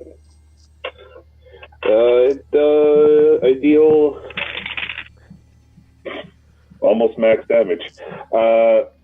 22 damage. Dang. As you just fire off a shot at this coat, and the coat goes sailing off the coat rack and lands on the floor 5 feet away. And just lays there motionless. Oh. Hey. That was loud, sir. Mr. Necro. You doing that with a talon? And, Yeah. Are you using your talon? and who here all has a passive perception of 19 or higher? I do. That's a funny joke. I got a passive perception 19. Fantastic. Arvis, you hear creaking wood coming from above. And as you look above, as soon as you look up, you see that woman from before is on the ceiling on all fours, and her head is turned all the way around at a very impossible angle where her neck would be broken, staring down right at you, Arvis.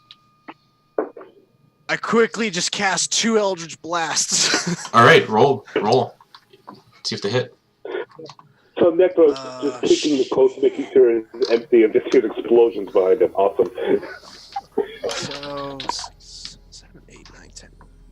13 on the first one and a 9 on the second one. 13 to hit and 9 to hit on the second one. Yeah. Both miss. Okay. I just sort of like. Look. Yeah, because of that, we know that there's something there now. Yeah, you guys see like dust and debris fall from the ceiling, and you guys hear a. And Yeah. I'm gonna need everybody to roll initiative. Oh! No, now I roll high. And yeah, 18. 18 for Arvis. Yeah. And now I roll high. Okay. Non-natural 20. I got a 17 again. So a 20 for Jacqueline, 17 for Clue, and what did 17 plus 5, so that's 22. 5 for Necro? So Necro rolled it'd 5. be Oh, Clue, shit. Jacqueline, Arvis, and Necro. Yeah, Necro. That is a good initiative order. I like it. Now I gotta roll initiative for this thing once I find its sheet. I should have this pulled up, yeah. Where is she? She is on here somewhere on D&D Beyond. Guys, D&D Beyond. It's so great. So great. It is so great. It is so great. Shout out to D&D Beyond mods as well. Yeah, 2 of us right here. Hello. Yes. Margaret is going to roll her initiative. Oh, that's a natural 1. That's not great. But That's great. with a +8, that is still 9. She still goes before Necro. Only because her. Well. Wait, is it a +8? I could be wrong. That doesn't seem right. No, it's only a +4. My bad, guys. Okay, so it's the same type as Necro. Yeah. Necro, what's your dex modifier? 3. Okay, she goes first. She has +4. Oh well. Yeah, I rolled a 2. So I'll just say she has a 6. Alright, so you guys watch as this, like, that ghostly woman from before is about 45 feet up on the ceiling. Clue has a flying speed of 50 feet. Yes, he does. So, Clue, I need you to give me a DC 15 Wisdom saving throw. okay. You betcha. Oh boy. 11 plus 5. 16? You are fine. Okay. Whew. Alright. Okay. So, Clue just is he's first out of everyone? Yeah, you're first. Alright, here we go. Ma'am, you shouldn't hurt Giles like that anymore. And he's just gonna take off and fly, and as he opens up his wings, you see one talon reach back and grab a spear from a sheath on his harness. Mm-hmm. You'd also see like a couple satchels and a harness for a little violin as well. Okay. And so he reaches back, grabs a spear, and flies up there with the spear in his talons and goes to make an attack at her. Go for it.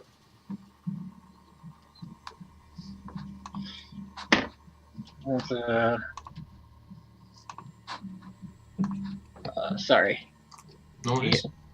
12 plus 8, 20? That hits.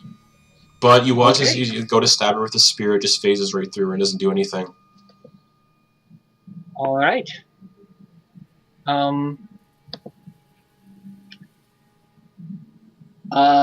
Clue could do so much else, but not, but nothing other than Bad day attack. to be a melee fighter. So, Clue is gonna take.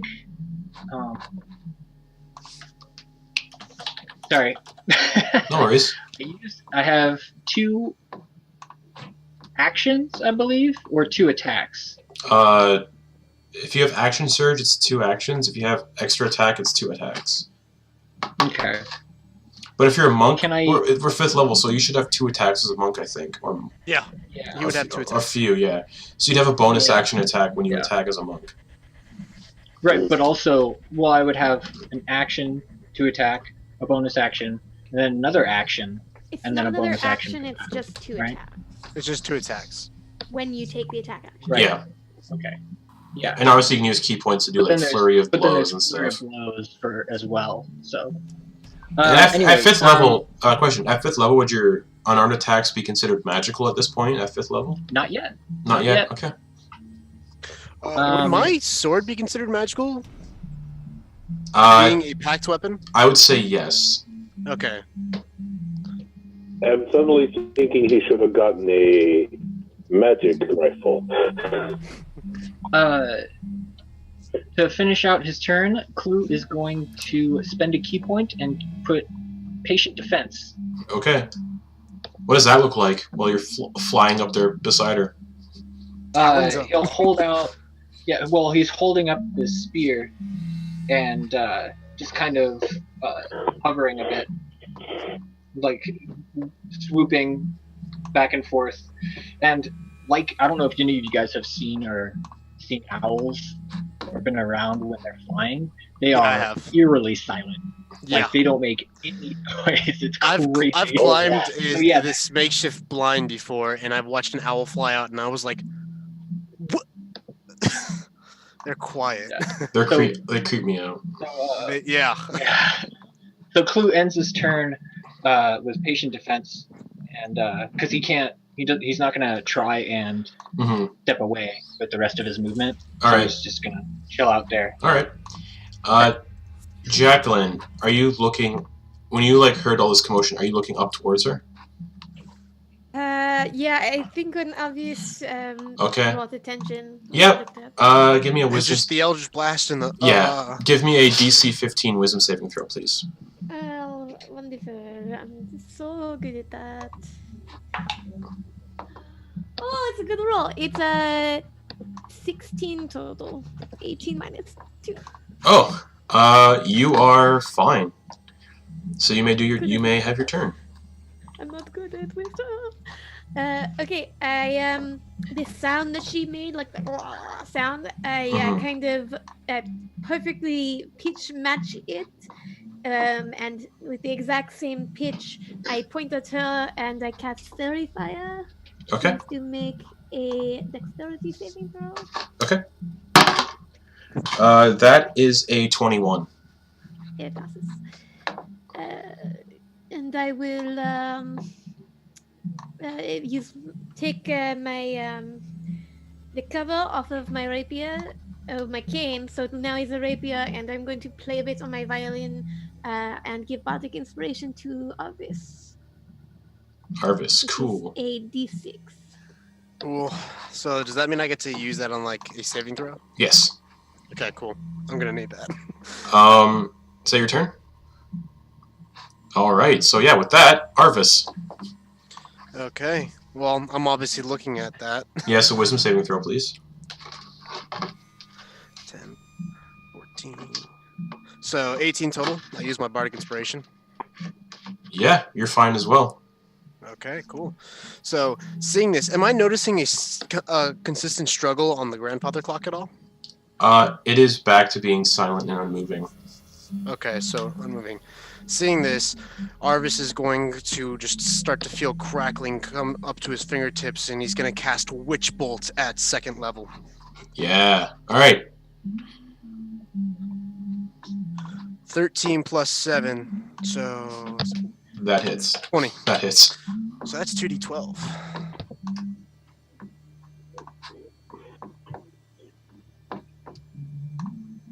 $11 points of damage. Okay. Sorry, I don't the witch bolt is 30 feet, but it was 45 to reach the ceiling. Oh, that's right. Yeah. So that, do you want me to re-roll for disadvantage, or? I'd say you can use disadvantage to see if you can hit. Yeah. Okay. 18. Natural 18. That hits, yes. Natural 18 plus 7. Yeah, it still hits, yeah. Yeah.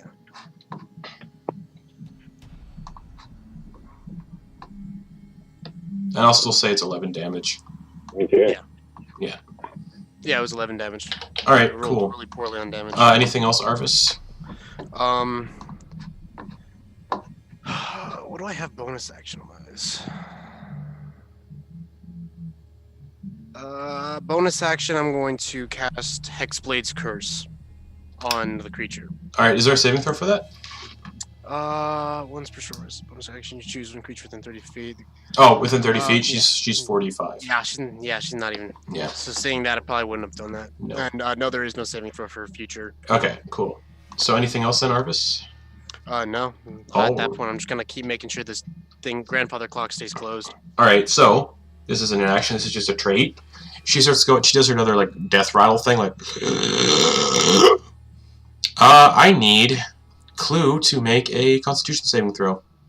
Okay.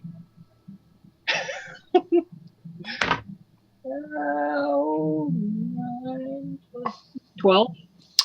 Fantastic. You're gonna take some damage. As like Okay. this death rattle like vibrates in your mind, and you can feel your ears, your little holes where your ears are, start to bleed. Start to bleed like profusely. That's not what I need. Where is my dice that I need? Is that it? That is it. That's what Clue, you take 16 points of psychic damage.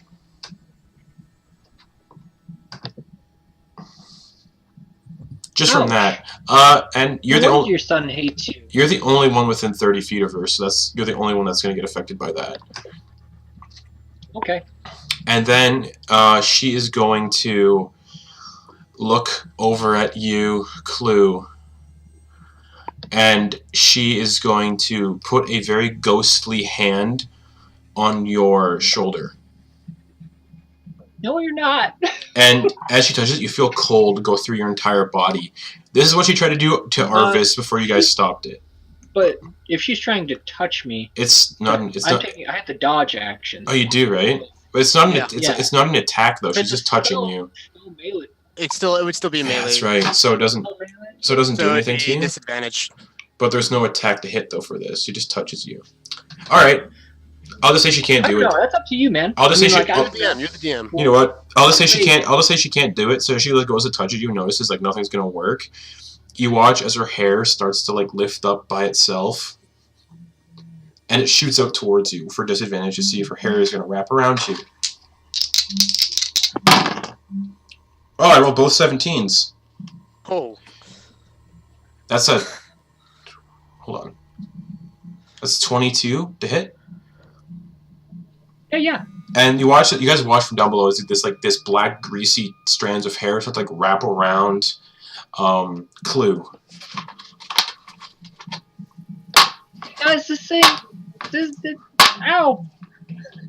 And you take 14 points of bludgeoning damage. And you are now grappled. Hey guys, I got 13 hit points left. So you're grappled by this ghost woman. You have 13 hit points left? Yep. Whoa. I will say, for the sake of like this though, this is an encounter you guys don't have to finish. You can literally run away from her, kind of thing. She's You one. can't. I will say, just to like be fair, since this is like the session 1, this is designed to be a sort of like a. This is designed to be like a encounter you guys can get away from. And I need to rearrange the stream layout because it got all screwy up.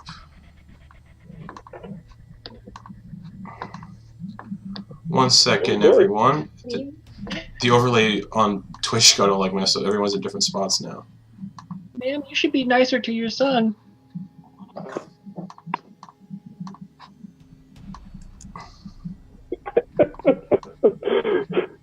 Oh, cool. You can run away as Clue is grappled. You got this, buddy! Yeah, basically. Hold on. Just rearranging stuff. No problem. Yeah. I don't know how that happened. Someone must have disconnected real quick. I think Melissa's camera bugged out. My camera stopped working. Oh, that would be why. Okay. All right. So that's all happening. Necro. He is not leaving the owl behind. He's going to take a shot at woman. Okay. Yeah. Roll to see if it hits. So,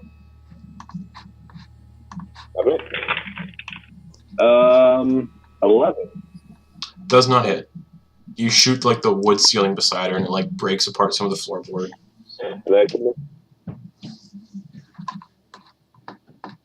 And I can make another attack, yeah? Yes, you can. I believe so. As a fighter, Level fighter. yeah, as a 5th level fighter, you can, yeah. Cool. Try again.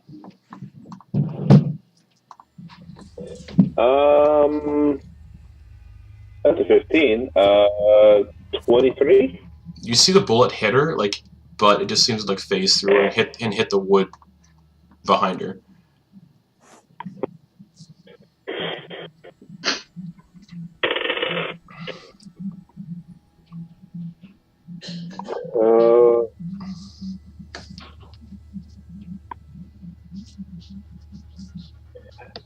I'm going to run. Is the woman right in the middle of the ceiling? Yeah. Closer to one wall? Yeah. All right. And if I'd run up part of the stairs, how could I get closer than 45 feet from her? Yeah, if you ran up the stairs, you'd probably be like 20 feet away from her. All right, I'm going to start making my way up the stairs.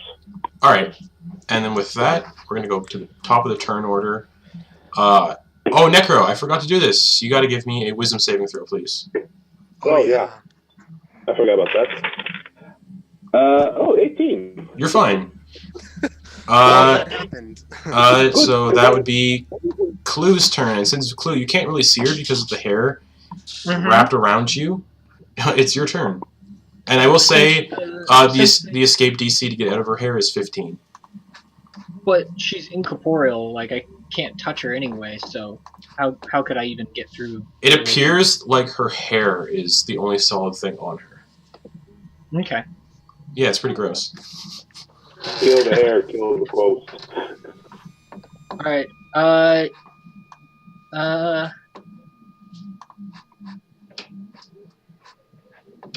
yeah, I think that's all he could probably do. He might be able to cast a spell, but then he wouldn't be able to use his action to try and get away. Yeah, it's up to you, man. You're currently grappled by her gross, greasy hair. Yeah, I think he's going to try and get out of the grapple. Alright, it's a 15 DC. Would Strength, that be strength. With, not acrobatics? Okay. You could. It just says the escape DC is 15, so let's use acrobatics or athletics, up to you. Okay. I would say he'd probably use acrobatics. Oh, good. 16. You sort of like pull away her strands of greasy hair, and you can feel like this oily residue left where her hair was. But you break free from the tendrils of her greasy, long black hair. This is bad, guys, bad! And he just plummets to the ground. Okay, you plummet to the ground? Yep. So... Was she get an attack of opportunity as you sort of like drop away? Technically, because he's leaving. I'm falling. Yeah, he is leaving her melee. I'm not flying down. I'm falling. Are you down. so you're choosing to fall instead? So it's not like.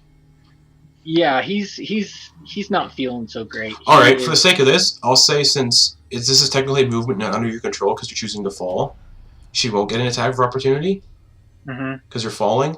But I will say you're falling 45 feet, so you're going to take 4d6 bludgeoning damage. All right, roll it. Get him.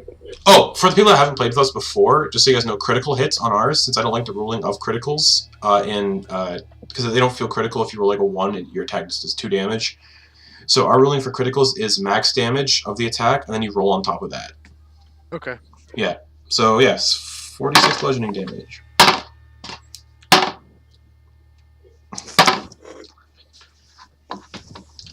Clue.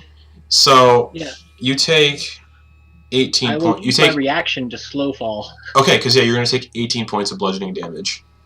and I will reduce all of that damage because I can reduce the fall damage by 25. So it's nothing. You just hit the floor like. Poof. Yeah, like right at the It's last like second. a, oh god, and then like At the superhero last second, I pose. pump my wings, and it's enough to where I don't break a leg or something. All right. So yeah, anything for you, Clue? Is that your turn? I think that's your turn. Guys, we should get out of here right now. I don't like this. You want to use your movement to get away?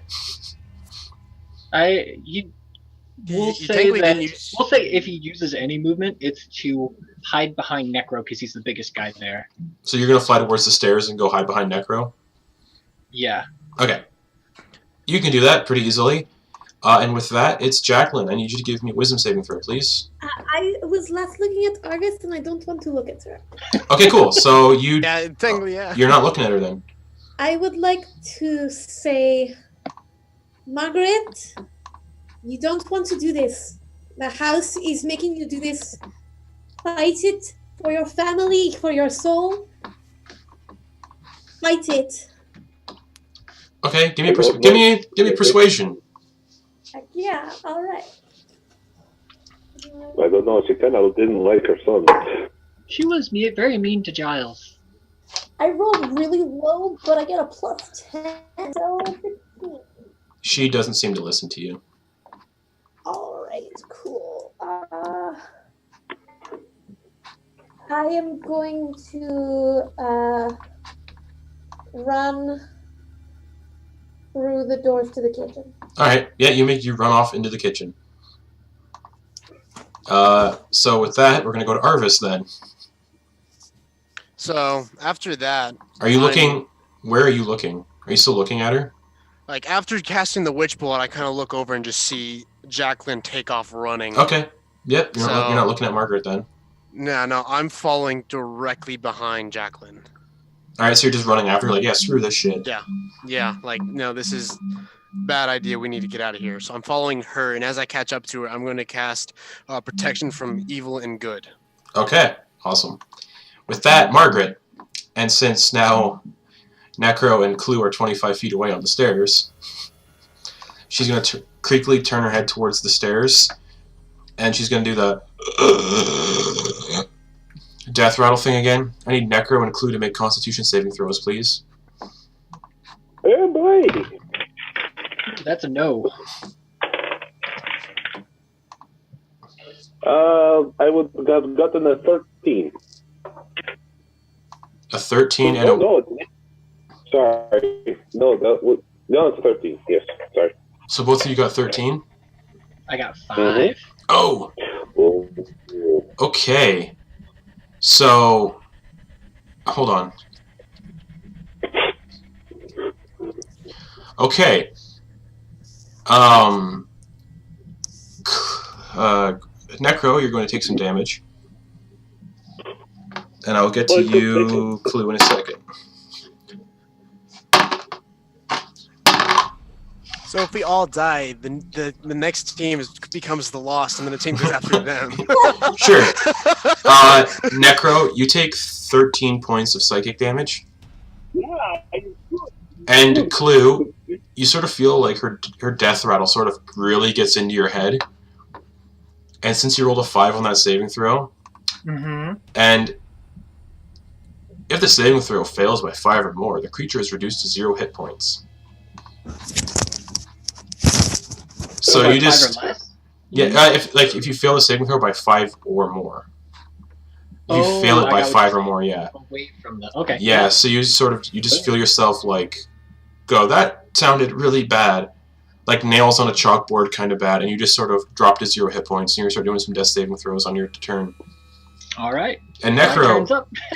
and it is Necro's turn, and you sort of get hit by this like weird death rattle in your mind, and it hurts you quite a bit.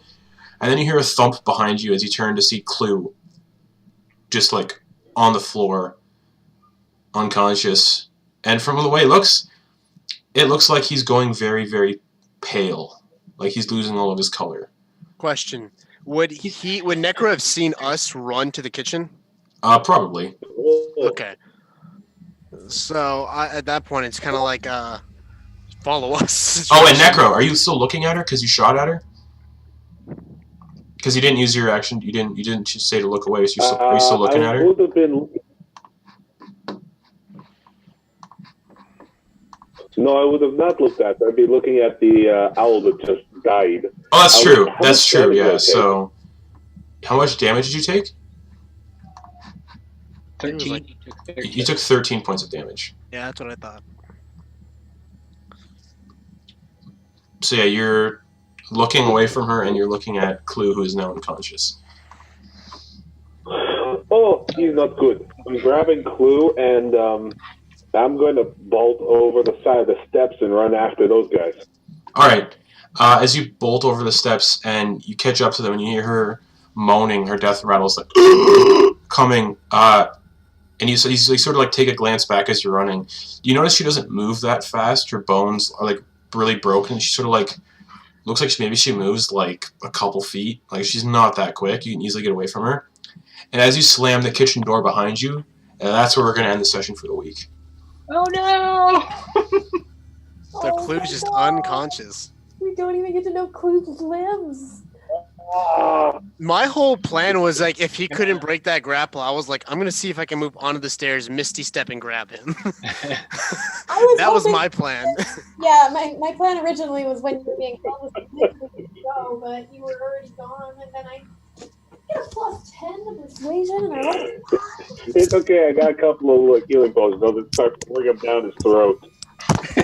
So I will say this. It's okay. It's okay. I will say this as an out-of-game kind of thing.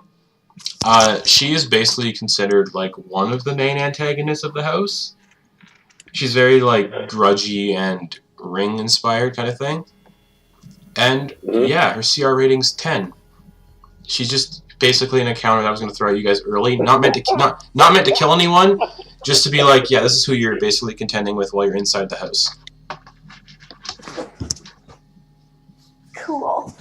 But yeah, so that is our very first session of House from Ben Hill. We'll be back next week with the Seeking group, who are sent out to find people in the house who went missing.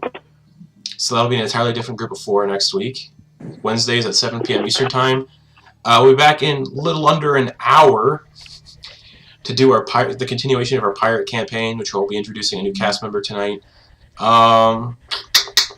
Yeah. Just a reminder, guys, for those of you watching this game, you can actually influence what happens to the house by donating $5 or more. The donation button, and I will roll a D1000, and random effects will happen to the house, like doors disappearing, floors disappearing, more ghosts popping up, bad stuff happening. More bad stuff. Also, some announcements before we continue. Next Saturday from 11 a.m. to 11 p.m. Eastern Time, we'll be doing a charity stream on the channel. We'll be running 4 games of Dungeons & Dragons that day. I'm DMing 1, Garrett's DMing 1, my buddy Steve's DMing 1, and then one of our other cast members in the pirate campaign, her name's Kate. She's also DMing a game that's all for females, so I'm really excited to see that one. So it's going to be good stuff. And that's next Saturday. Also, we hit Twitch affiliate last Wednesday, so you guys can, if you want, you could throw bits at us, and you can also now subscribe. Subscription tiers are going to have some really fun stuff happening. I'm looking at doing subscription-only giveaways. And then I'll be doing giveaways for the entire channel too, eventually for everybody. But I'm going to start doing some giveaways for subscribers only, which is going to be like the really good kind of giveaways. Also, we are going to be running subscriber games, so if you're a subscriber and an audience member of the channel, you can actually join the subscriber games, as well as subscribers also get like really fun chat icons and emotes and everything. And it helps us continue to do this and keep making games for everybody and playing games with everyone and getting better services so we don't have like 20 minutes of internet issues at the start. So yeah, we'll be back in under an hour at 10 p.m. Eastern Time with our pirate campaign, Beneath the Tide, which Garrett plays in. Yeah, we're going to go through the cast once more. They can say what they thought of the session. I ran that with no notes today because I forgot to make notes. We'll go from there, and they can say some stuff, promote stuff they want to talk about, or just talk about anything in general. And if they want, they can promote social media if they're anywhere on the social medias that they want to. People can get in touch with them and that. So, without further ado, we have Melly. Yeah, Millie, I definitely feel like we're all going to die at least next week, if not somewhere, I guess in 2 weeks, if not somewhere in between, just because Justin feels like it. You can follow me on Twitter at MellyDM. I'm probably going to be getting my blog running soon, hopefully, which will be adventures and encounters and movies. All right. All right. Garrett. Hey, it was a really nice meeting all your guys' characters. How quickly my character became a father figure for Clue. I was like, I'm not letting this guy die. It's like, you're a lot nicer than other people. You had a dour look on your face when I met you, but you're not so bad. But yeah, all of you guys, you got some great guys. I'm looking forward to hopefully some more hijinks and hopefully some stuff that even Clue can fight. Hopefully. Yeah.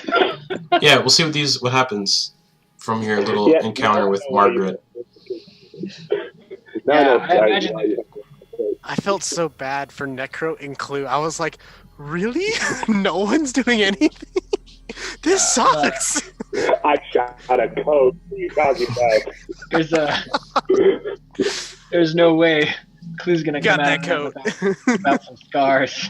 But yeah, that'll be all. Thanks again, guys. It was nice. It was fun. All right. And Alex. I mean, I've been playing for D&D for quite some time, but I've mostly been a DM, so actually finally getting to be a player character in 5e, specifically one of my favorite editions, I was having a blast.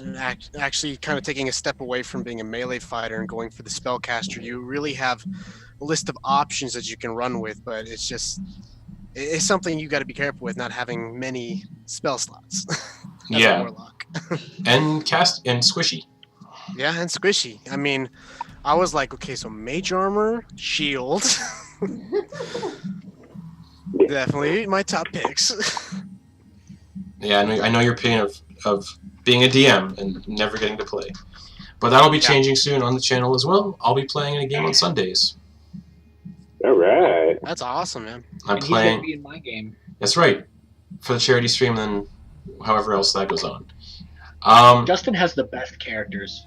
Because I never get to play, so it's just like, here's all these characters. It's the same, dude. I have like over 60 characters made, and I'm just like, man, all of these would be fun. Yeah, the character I'm playing in the Sunday game's gonna be great. He's like a Triton. That's just not what a Triton should look like. And Garrett's game, I'm playing a really good Hobgoblin dude who's gonna have really bad disadvantages that I want to impose on him. So it's gonna be fun. Alex, any social media that people can reach you at if they want to chat to you? I don't have much social media specifically. I might eventually make Twitter for this kind of purpose, but I'm really enjoying it. I'm really glad I was able to be a part of this game. Awesome. Glad to have you.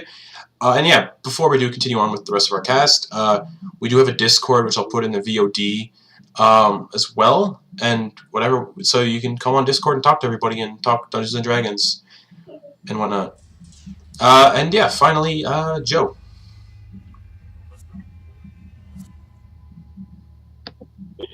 Yeah, I had a lot of fun playing. I have to admit, I usually played magic characters, so playing a fighter was really going to be interesting. But yeah, no, it was a lot of fun, and don't really have any like social media. I mean, Discord's kind of the only thing I got. If you're looking like Joe Vitko is my name on there, but yeah, that's kind of it. All right. And also, I love the fact that I'm the guy. I have a feeling I'm going to be the guy going into all the gooey stuff now. Well, you do have poison resistance, right? yeah, acid resistance as a Acid resistance, yeah. that may come in handy. That may not. We'll see what happens. And as always, World may never know. And as always, I am your dungeon master, who I've tried to coin the term in another campaign that we played, but I'm not going to say it here because apparently it's really bad. So I'm not going to call myself that anymore, but I'm going to. Just not here. Yeah, I'm your dungeon master, JW Ross, on social medias. It's JWROSSS on Twitter. But I also go by Justin because that's my real name. Yeah. I run this little channel. I'm DMing a lot of games for it right now, or coming up to running a lot of games for it, so I'm going to be busy. And that's why I'm looking for people to donate money and help support it and subscribe so I can do this as a full-time kind of thing and quit my shitty day job. Because it's awful, and I get treated like shit there, so I'm trying to leave. But yeah, I'll be DMing another game in about half an hour. Our pirate campaign, our 4th episode of that, where Garrett plays a really fun goblin cleric in that game. So His voice for that goblin. it's so good, right? So good. But yeah, we'll be back with these 4 for this campaign in 2 weeks. Next week we'll have the next group, the Seekers, who go to the house looking for the people who are lost. And there's a fun thing, because I'll say this, the Seekers will find a wanted poster with all 4 of these people's faces on it, saying that they've been missing for 6 months. Oh no. But it won't feel like 6 months to them. Anyways, that's next week for this show. That's 7 p.m. Eastern Time, till 9 p.m. Eastern Time, roughly. We went a little over today because of late start and everything. And then 10 p.m. Eastern Time on Wednesdays is our pirate campaign, Beneath the Tide. So as always, Garrett knows what we do right now. We all look at our webcams and we wave goodbye for the night. So bye, everyone. Bye-bye.